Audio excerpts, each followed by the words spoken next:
किसी गांव में लल्लू नाम का एक कुम्हार रहता था। वह मिट्टी का बर्तन बनाता था और उसे बाजार में बेच देता था, जिससे उसे घर चलाने के लिए कुछ पैसे मिल जाते थे।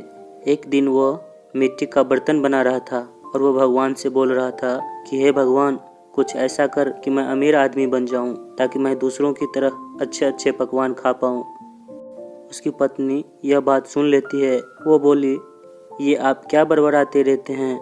आप जो यह मिट्टी का बर्तन बनाकर बेचते हैं, उससे हमारा गुजर बसर तो चल ही जाता है ना। कुम्हार बोलता है, तुम बहुत भोली हो, तुम नहीं समझ पाओगी। इतना कहकर वो बोलता है, चलो अब मैं बाजार जाता हूँ और मिट्टी का बर्तन को बेच आता हूँ।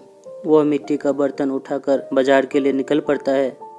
चलते समय रास्ते में भी वह यही सब बड़बड़ाता जा रहा था और वह बोलते बोलते बाजार पहुंच जाता है। बाजार में लल्लू कुम्हार के पास कई ग्राहक आते हैं, पर वह बर्तन का दाम ज्यादा बोलने के कारण नहीं खरीदते हैं। फिर वह सोचता है कि अब क्या करूं, अब इसे कम दाम में ही बेचना पड़ेगा। तभी फिर से एक ग्राहक आता है और वह बर्तन का दाम पूछता है। लल्लू का दाम सुनने के बाद वो बोलता है, यह तो बहुत ज्यादा है, और उसने भी कम दाम ही बताया। पर अब लल्लू को उतने ही दामों में बेचने के अलावा और कोई चारा नहीं था। लल्लू उस ग्राहक को ही बर्तन बेच देता है और बाजार से अपने घर को चल देता है। एक दिन वह नदी के किनारे बैठा रहता है और बड़ा आदमी बनने के बारे में सोचता रहता है। तभी नदी में बहता हुआ उसे एक बोतल दिखाई देता है। वह देखता है कि बोतल के अंदर मोड़ा हुआ एक कागज है। फिर वह सोचता है शायद कागज में कुछ हो। ऐसा सोचकर वह उस बोतल को खोल देता है। तभी एक जिन उसके सामने प्रकट हो जाता है और वह बोलता है, हुकुम मेरे आका, मैं आपका गुलाम हूँ। आप मुझसे 3 वर मांग सकते हैं, मैं आपकी सारी मुराद पूरी करूँगा। लल्लू जिन को देखकर घबरा जाता है। फिर जब जिन अपने आप को उसका गुलाम बताता है तो वो सोचने लगता है कि मैं जो बचपन में दादी से कहानी सुनता था वह सच में होती है। फिर भी वह घबराते हुए जिन से पूछा, क्या तुम सच में मेरी 3 इच्छा पूरी करोगे? जिन हंसते हुए बोलता है, हाँ मेरे आका। फिर उसने अपना पहला वर मांगा कि मेरा घर गांव का सबसे बड़ा घर बन जाए, जो गांव के जमींदार का भी ऐसा घर ना हो। जिन उसकी पहली ख्वाहिश पूरी कर देता है। फिर वह उसे उसकी दूसरी ख्वाहिश मांगने के लिए बोलता है। लल्लू कुम्हार सोचता है जल्दीबाजी में इससे कोई गलत ख्वाहिश न मांग लूं, इसलिए वह बोलता है, मैं बाद में सोच कर बताऊंगा। जिन बोलता है, ठीक है मेरे आका, आपका जब जी करे मांग लेना, मैं उसे भी पूरा कर दूंगा। ऐसा बोलकर जिन गायब हो जाता है। लल्लू जल्दी से अपने घर को जाता है और देखता है कि उसका घर तो सच में आलीशान बन गया है। यह सब देखकर वह बहुत खुश हो जाता है। उसकी पत्नी भी बहुत अचंभे में थी। फिर वह अपनी पत्नी को जिन वाली सारी बातें बता देता है। उसकी पत्नी जिन वाली सारी बातें सुनकर और भी डर जाती है। वह लल्लू से बोलती है कि कुछ अनहोनी न हो जाए। फिर लल्लू उसे समझाता है कि ऐसा कुछ नहीं होने वाला। फिर उसकी पत्नी बोलती है, घर तो बन गई ठीक है, पर घर में खाने के लिए कुछ भी तो नहीं है। लल्लू ने सोचा कि इस बार ऐसा कुछ मांगूंगा कि सारी गरीबी ही दूर हो जाए। यह सोचकर वह फिर से जिन के पास चला गया और दूसरा वर मांगा, मैं जिस चीज को छूऊं वह सोना बन जाए। जिन ने तुरंत ही उसकी यह भी ख्वाहिश पूरी कर दिया। फिर जब वह अपने घर को लौट रहा होता है तो रास्ते में देखता है कि एक मछली तालाब से बाहर आ गया है और बाहर आकर तड़प रहा है। उसने सोचा मछली को पानी में डाल देता हूँ ताकि इसकी जान बच जाए। पर यह क्या, लल्लू ने जैसे ही मछली को हाथ लगाया वह सोने का बन गया। लल्लू यह सब देखकर बहुत दुखी हो जाता है। मुझे वर मांगने से पहले अच्छे से सोच लेना चाहिए था। यह सोचकर मछली को वहीं छोड़कर वह घर को चल देता है। घर पहुंचकर वह जैसे ही दरवाजे को खटखटाता है वह दरवाजा भी सोने का बन जाता है। फिर वो अपनी पत्नी को खाना देने के लिए बोलता है। फिर उसकी पत्नी उसके लिए खाना लेकर आती है और वो जैसे ही खाने को हाथ लगाता है खाना भी सोने का बन जाता है। फिर लल्लू दुखी होकर अपनी पत्नी को सारी बात बता देता है। उसकी पत्नी यह सब सुनकर रोने लगती है। फिर वह अपनी पत्नी को चुप कराने के लिए उसे गलती से छू लेता है तो वह भी सोने की मूर्ति बन जाती है। यह देखकर लल्लू रोने लगता है और वह तुरंत ही उस जिन के पास चला जाता है और वरदान को वापस करने के लिए बोलता है। पर जिन बोलता है, कि एक बार दिया गया वरदान वापस नहीं हो सकता। ऐसा बोलकर जिन गायब हो जाता है और लल्लू वहीं बैठकर रोने लगता है। तभी उसकी नज़र उस बोतल पर पड़ती है जिसमें से वह जिन निकला था। उसमें एक कागज़ भी था जिसमें कुछ लिखा था। वह उस कागज़ को पढ़ता है तो उसमें लिखा था, यह एक दुष्ट जिन है जो व्यक्ति की 3 ख्वाहिश को पूरी करेगा और तीनों ख्वाहिश पूरी हो जाने के बाद वह व्यक्ति इसी बोतल में कैद हो जाएगा और वह जिन हमेशा के लिए आज़ाद हो जाएगा।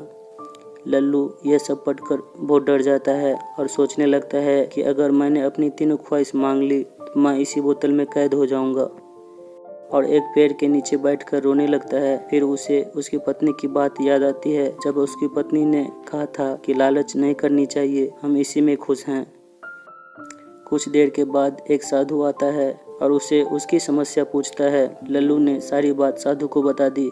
फिर साधु ने उससे कहा कि यह समस्या का समाधान है। फिर साधु ने बताया कि अमरकुंड का जल उसकी पत्नी के ऊपर छिड़कने पर वह ठीक हो जाएगी और उसका यह वरदान भी नष्ट हो जाएगा। पर संभल कर, क्योंकि वहाँ एक मायावी राक्षस भी है जो तुम्हें जान से भी मार सकता है। साधु की बात सुनने के बाद वह घर को जाता है और मिट्ठू तोते से बोलता है कि अपनी मालकिन का ध्यान रखना, मैं अमरकुंड से जल लेकर आता हूँ। पर मिट्ठू तोता भी जाने के लिए जिद कर देता है। फिर वह सोचता है, चलो यह कुछ तो काम आ जाएगा। फिर दोनों जल लेने के लिए निकल पड़ते हैं। फिर जैसे तैसे वह अमरकुंड के पास पहुँच जाता है। वहाँ पहुँचने के बाद वह जल लेने के लिए आगे बढ़ता है। तभी उसे याद आता है कि साधु ने उससे बताया था कि वहाँ एक मायावी राक्षस भी रहता है। फिर वह कुछ सोचकर एक पत्थर वहाँ मारता है। कुछ आवाज़ सुनकर वह राक्षस वहाँ आ जाता है। फिर मिट्ठू और लल्लू दोनों पीछे छुप जाते हैं। राक्षस वहाँ किसी को न देखकर सोचता है यह पत्थर ऐसे ही लुढ़क कर कहीं से आ गया होगा। फिर वह कुछ देर आराम करने के लिए वहीं बैठ जाता है और वहीं सो जाता है। लल्लू मिट्ठू को समझाता है, तुम ही जाकर अपनी चोंच में पानी भरकर ले आओ, क्योंकि शायद मेरे छूने से वह सोने का न बन जाए। मिट्ठू जल्दी से चोंच में पानी भरकर लेकर आता है। फिर दोनों घर जाकर लल्लू कुम्हार की पत्नी के ऊपर जल को छिड़कता है। तब उसकी पत्नी अपने असली रूप में आ जाती है। तभी जिन भी वहाँ प्रकट हो जाता है और उससे आखिरी ख्वाहिश मांगने के लिए बोलता है, पर लल्लू उसे मना कर देता है और उसे जाने के लिए बोलता है। पर जिन उसे मांगने के लिए बोलता है और नहीं मांगा तो मैं तुम्हें मार डालूंगा, ऐसा बोलता है। फिर लल्लू कुछ सोचता है और बोलता है, मैं कल सोचकर बताऊंगा। फिर जिन बोलता है, ठीक है मेरे आका, मैं कल फिर से आऊँगा। ऐसा बोलकर वह गायब हो जाता है। लल्लू के कुछ देर सोचने के बाद उसके दिमाग में एक विचार आता है। वह बांस काटने के लिए जंगल को चला जाता है और बांस काटकर अपने घर वापस आ जाता है। घर आकर वह बांस को घर के बाहर एक गड्ढा खोदकर वहां गाड़ देता है। फिर दूसरे दिन वह जिन फिर से आ जाता है और लल्लू को आखिरी ख्वाहिश मांगने के लिए बोलता है। लल्लू बोलता है, मेरी आखिरी ख्वाहिश है कि तुम्हें 20 साल तक इस बांस पर चढ़ना और उतरना है। यह सुनकर तो जिन के होश ही उड़ जाते हैं। फिर भी वो कैसे भी करके एक दिन तक आसानी से चढ़ और उतर लेता है। फिर जब वो दूसरे दिन थक जाता है तो सोचता है, इससे अच्छा तो मैं बोतल में ही पड़ा था, कम से कम उसमें सोता तो था, पर बाहर निकलने के बाद तो मेरी हालत ही खराब हो गई है। यह सोचकर जिन वहाँ से गायब हो गया। किसी गांव में लल्लू नाम का एक कुम्हार रहता था। वह मिट्टी का बर्तन बनाता था और उसे बाजार में बेच देता था, जिससे उसे घर चलाने के लिए कुछ पैसे मिल जाते थे। एक दिन वो मिट्टी का बर्तन बना रहा था और वो भगवान से बोल रहा था कि हे भगवान, कुछ ऐसा कर कि मैं अमीर आदमी बन जाऊं, ताकि मैं दूसरों की तरह अच्छे अच्छे पकवान खा पाऊं। उसकी पत्नी यह बात सुन लेती है। वो बोली, ये आप क्या बड़बड़ाते रहते हैं?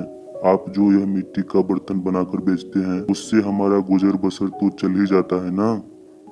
कुम्हार बोलता है, तुम बहुत भोली हो, तुम नहीं समझ पाओगी। इतना कहकर वो बोलता है, चलो अब मैं बाजार जाता हूँ और मिट्टी का बर्तन को बेच आता हूँ।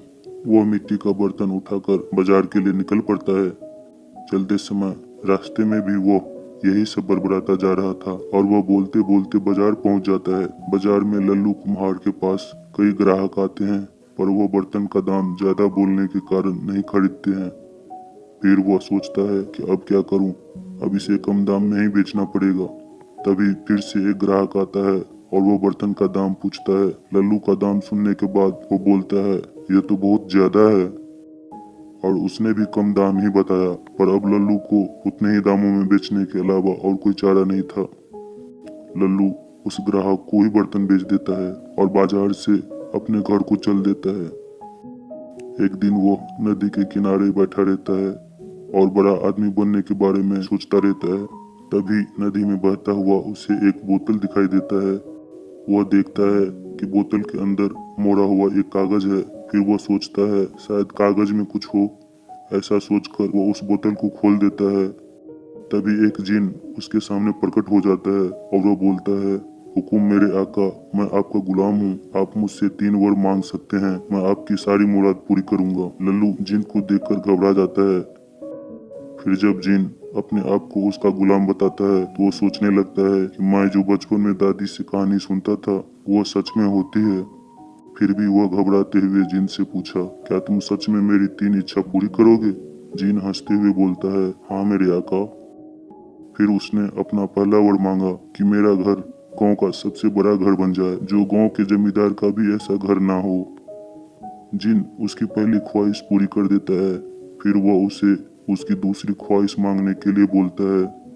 लल्लू कुम्हार सोचता है जल्दीबाजी में इससे कोई गलत ख्वाहिश न मांग लूं, इसलिए वह बोलता है, मैं बाद में सोच कर बताऊंगा। जिन बोलता है, ठीक है मेरे आका, आपका जब जी करे मांग लेना, मैं उसे भी पूरा कर दूंगा। ऐसा बोलकर जिन गायब हो जाता है।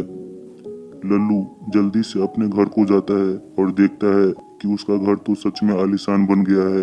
यह सब देखकर वो बहुत खुश हो जाता है। उसकी पत्नी भी बहुत अचंभे में थी। फिर वो अपनी पत्नी को जिन वाली सारी बातें बता देता है। उसकी पत्नी जिन वाली सारी बातें सुनकर और भी डर जाती है। वह लल्लू से बोलती है कि कुछ अनहोनी न हो जाए। फिर लल्लू उसे समझाता है कि ऐसा कुछ नहीं होने वाला।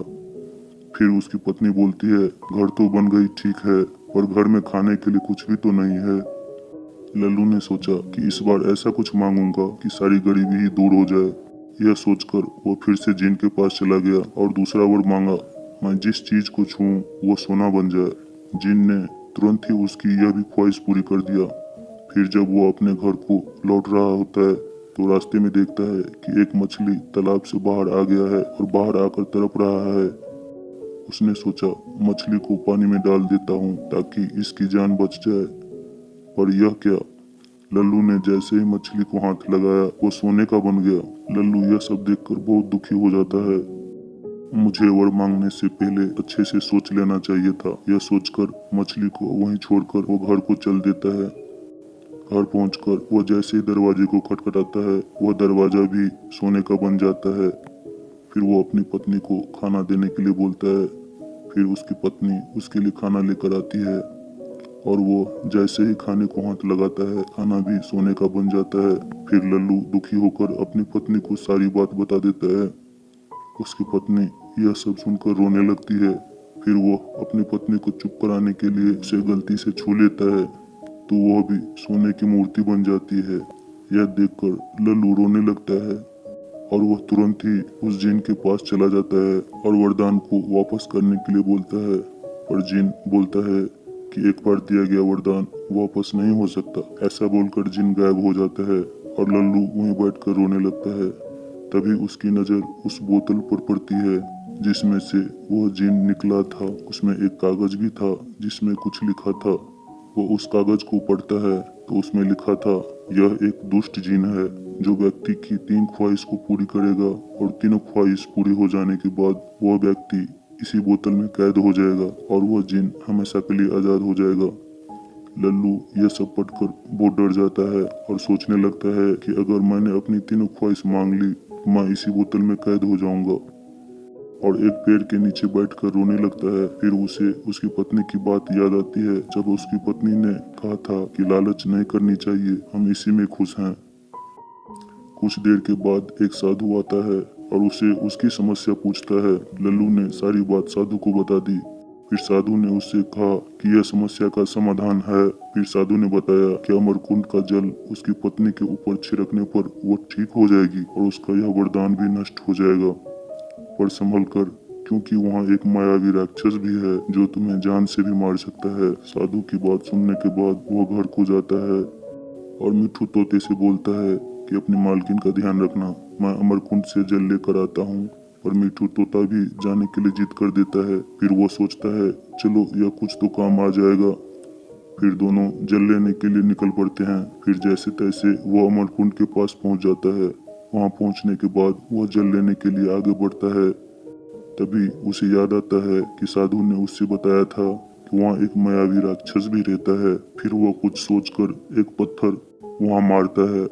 कुछ आवाज सुनकर वो राक्षस वहाँ आ जाता है। फिर मिट्ठू और लल्लू दोनों पीछे छुप जाते हैं। राक्षस वहाँ किसी को न देखकर सोचता है यह पत्थर ऐसे ही लुढ़क कर कहीं से आ गया होगा। फिर वह कुछ देर आराम करने के लिए वहीं बैठ जाता है और वहीं सो जाता है। लल्लू मिट्ठू को समझाता है तुम ही जाकर अपनी चोंच में पानी भर कर ले आओ, क्योंकि शायद मेरे छूने से वो सोने का न बन जाए। मिट्ठू जल्दी से चोंच में पानी भरकर लेकर आता है। फिर दोनों घर जाकर लल्लू कुम्हार की पत्नी के ऊपर जल को छिड़कता है। तब उसकी पत्नी अपने असली रूप में आ जाती है। तभी जिन भी वहाँ प्रकट हो जाता है और उससे आखिरी ख्वाहिश मांगने के लिए बोलता है।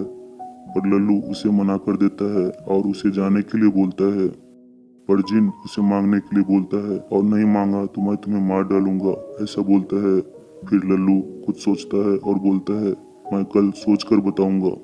फिर जिन बोलता है ठीक है मेरे आका, मैं कल फिर से आऊंगा, ऐसा बोलकर वह गायब हो जाता है। लल्लू के कुछ देर सोचने के बाद उसके दिमाग में एक विचार आता है। वह बांस काटने के लिए जंगल को चला जाता है और बांस काटकर अपने घर वापस आ जाता है। घर आकर वह बांस को घर के बाहर एक गड्ढा खोदकर वहां गाड़ देता है। फिर दूसरे दिन वह जिन फिर से आ जाता है और लल्लू को आखिरी ख्वाहिश मांगने के लिए बोलता है। लल्लू बोलता है मेरी आखिरी ख्वाहिश है कि तुम्हें 20 साल तक इस बांस पर चढ़ना और उतरना है। यह सुनकर तो जिन के होश ही उड़ जाते हैं। फिर भी वो कैसे भी करके एक दिन तक आसानी से चढ़ और उतर लेता है। फिर जब वो दूसरे दिन थक जाता है तो सोचता है इससे अच्छा तो मैं बोतल में ही पड़ा था, कम से कम उसमें सोता तो था, पर बाहर निकलने के बाद तो मेरी हालत ही खराब हो गई है। यह सोचकर जिन वहां से गायब हो गया।